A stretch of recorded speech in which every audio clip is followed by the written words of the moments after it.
Is Pixels really the worst movie of all time?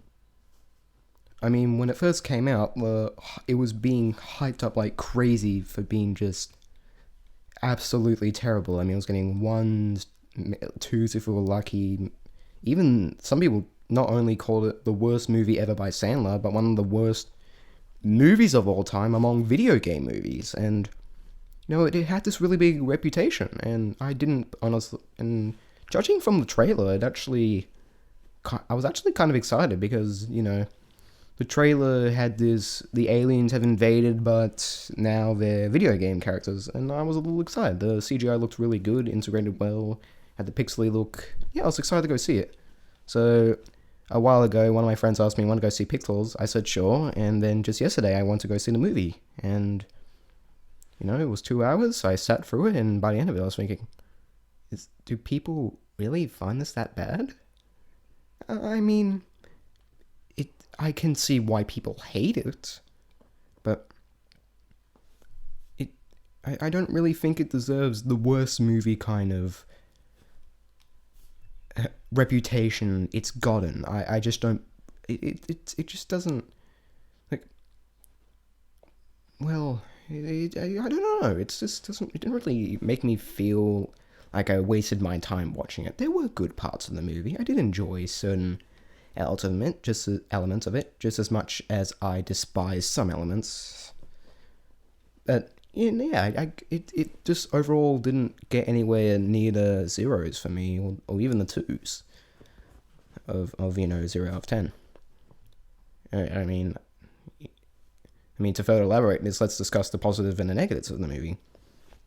The positives would definitely be the CGI. That was the main highlight of the movie. I mean, like I said, in the trailer, it looked really good, integrated well, had the nice pixel look. Yes, it applied to the movie, and just the way they interacted with the real world. That was just always a great thing to see.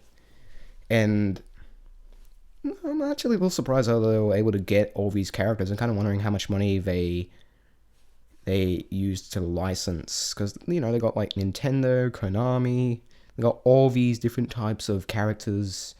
I think there was even one they made up about there was one they made up about the woman in the red dress who had dual wielding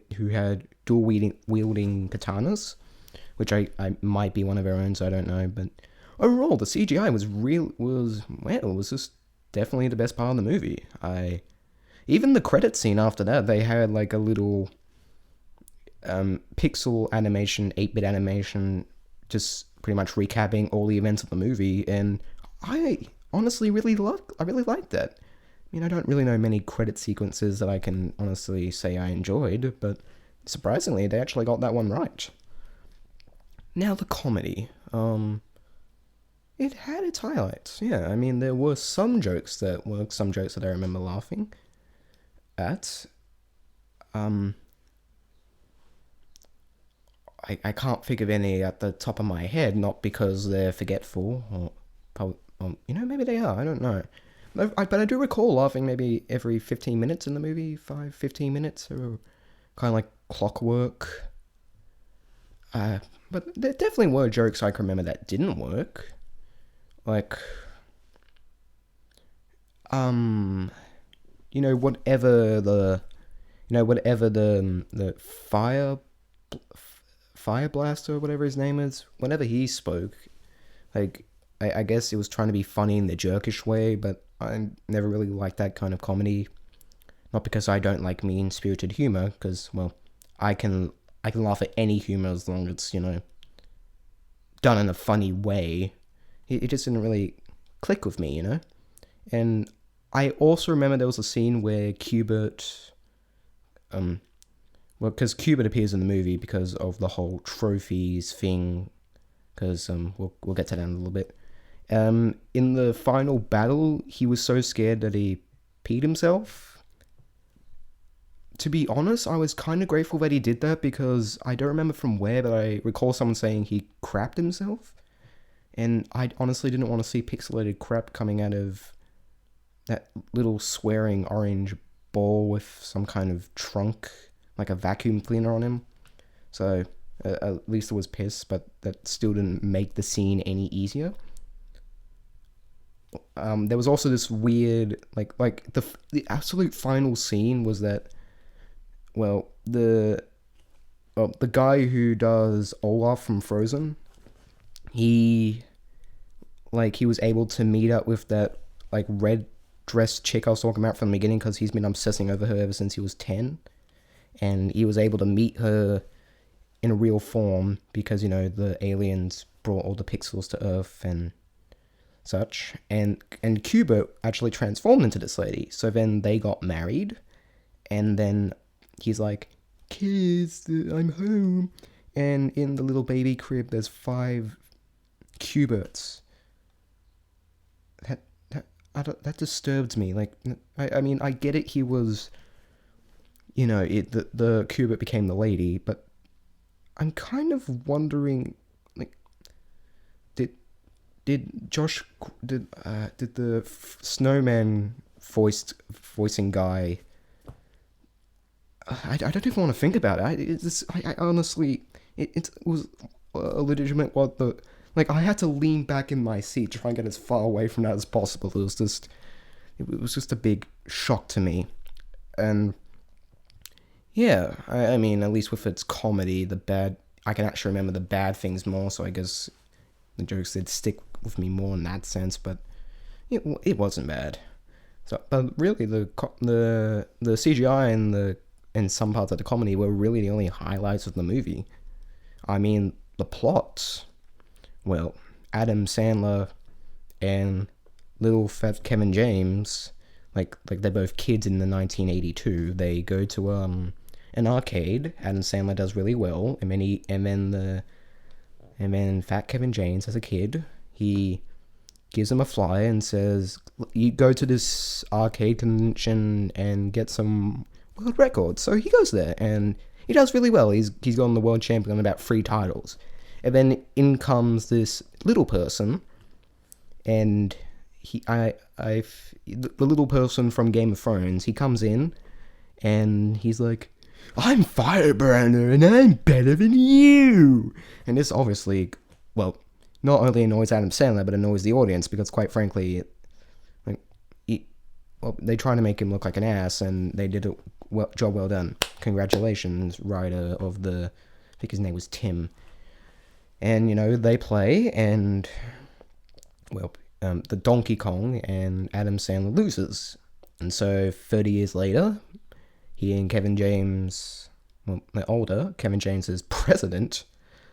Yes, that's right, Paul Blart, Mall Cop, Paul Blart Mall President, or something like that.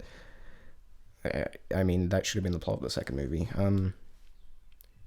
Yeah, so Paul Blart's now president, and Adam Sandler's a tech repair, and so then he goes to this girl's house, and then he goes to this little boy's house, and he has a mum who got dumped, and so then they both go to the CIA after the mum stops drinking alcohol out of a sippy cup in the closet, which also wasn't very funny, but at least I remembered it. So they go to the White House, and then they find out that aliens have, well, because in the arcade convention, they sent the videotapes of the games to the space because NASA wanted to see if alien life forms were coming across it, and they did, and they interpreted it as an act of war, and so then they begin using the games and turning them into, like, voxel shaped, like, versions of the arcade games, and use them to attack the whole world, and they appear in different places. So Adam Sandler's got to go with the president and the sippy chick, and also this other guy who was Olaf, because, you know, who's hiding in his van. He was going to chloroform him for some reason. Adam Sandler began hitting him with a baseball bat. No, actually, I can remember another funny part of the movie was when he tried to chloroform him, and Adam Sandler, like, punched him and stopped the car, and he came flying out. It was just really well timed. I found that hilarious. And so on and so forth, and then they lose 2 people as they become trophies to the aliens, and then Adam Sandler goes to England and shoots the centipede thing, and then he's kind of hailed as the savior, and he gets a duck hunt dog, which, by the way, was also really cool because it actually did look like it was taken straight from the Smash 4 like models resources and just made pixely, which I actually really thought was cool. And yeah, they do well. They beat Pac-Man in the second thing by a kind of pretty cool action sequence. Well, towards the end anyway, and finds out they cheated, and then they found out that Firebrand cheated there by like he was driving a car and somehow he was able to put cheat codes into a car. Like how does that work? And so then the little boy, excuse me, who Sandler went to install the TV, he gets sucked up because they violated the rules by cheating and therefore forfeited the planet, and then all the pixel monsters start attacking. And so then Adam Sandler and his crew go for one last battle and get their light cannon guns, which are the only things that can kill the pixels, and start killing pixels. And that's where the Olaf Frozen Man fights his dream girl and convinces her to get onto his side by pure romantic passion. And they go for the final battle, which is with DK.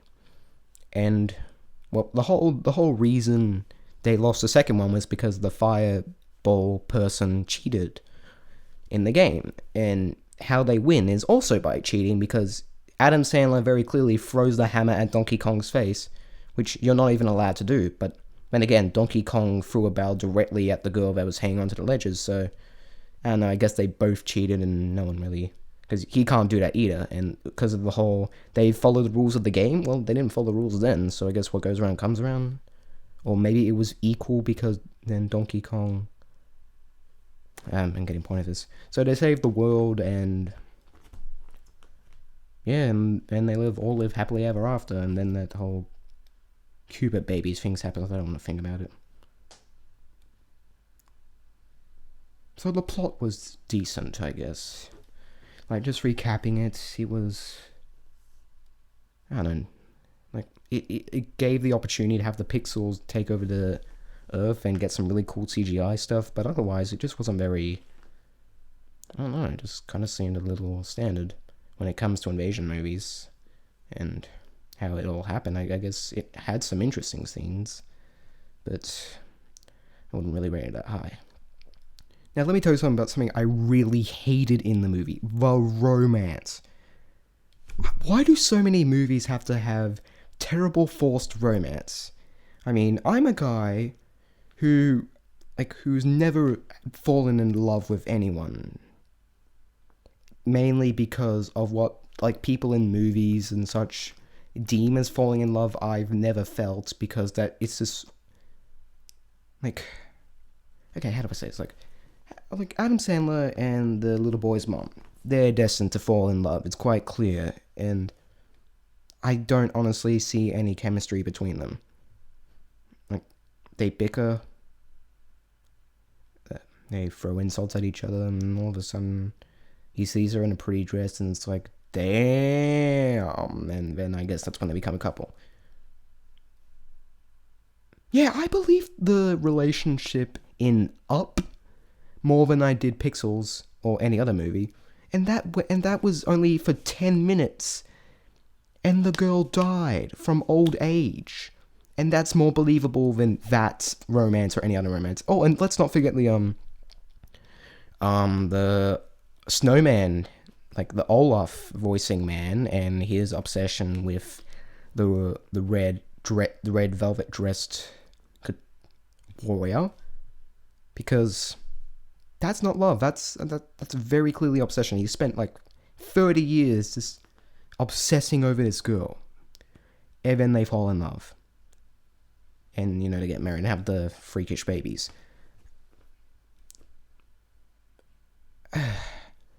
Why can't we have, like, I'd like to see a movie of this, or like any other movies, because I don't go see many movies, but I'd like to see a movie where it looks like the characters are going to be together due to them literally having a very strong chemistry with each other, but they don't. That, I feel like that would be just a great twist on the tired cliche of just forcing two people together to, I don't know, make the audience go, aww, and such. I mean, that was what my friend was doing next to me, so she was just saying aww at the things. I'm not gonna hold it against her. It's just that's not love. That's not love to me, and it's not even cute. It's just painful. That was actually one of the worst parts of the movie because, like I said, it was just way too forced. None of it was natural at all. What else can I talk about? The music. The music was more of an afterthought than anything. I mean, they took soundtracks and not soundtracks. They took songs from pop cultures like bands and all that, and they used them in the against the like the major fight scenes. Like "We Will Rock You" was in the final battle. It was also used twice or three times. And I did hear some original compositions in there, but all it really was is like a da da da da da da, you know, that like how you build up to a final battle or something like that in the movie, or like you're building up atmosphere. Like nothing memorable or nothing I wouldn't hear anywhere else. But yeah, it just wasn't very. That dog, it's trying to interrupt what I'm doing. Be quiet. I apologize. I just don't know what else to say about the music. So that's why I was just trying to build up time so I could think of something. Like, no, that's really it. I mean, what else can I say? Sometimes there's original compositions. They're barely noticeable. I mean, they got the we will, and such. So, yeah, can't really give much to the music. I mean, it did what it had to do, but not much, really. Were there any plot holes in the movie? Yes, the whole cheating in the car thing, like, you know, using the car to somehow put in coding so that you could move faster and teleport. That makes no sense. And then there was the throwing the hammer at Donkey Kong, which was also another plot hole. I originally thought when Adam Sandler shoots the centipede from the back, that was a plot hole, but then I remember it's you have to shoot from the middle, so I said it. I can only really notice two. So I can really only notice two plot holes. There's probably more, but that's all I noticed. Oh yeah, speaking of the centipede, they actually did another funny joke where the centipede crushes through the wall, and there's this old lady who gets the Duck Hunt dog a little later, who's doing some aerobics, and then the centipede comes in and he starts moving along with her. It was a small joke, but you know, it's stuff like that. I can find stuff like that cute, because it kind of was just that big, like sharp face thing doing the jiggling, well, not the jiggling, but the swaying and get your rear into gear stuff. Yeah, that was cool. Yeah, that was funny. Yeah, that's pretty much. Anything else? Oh yeah, I guess I could end it off with this.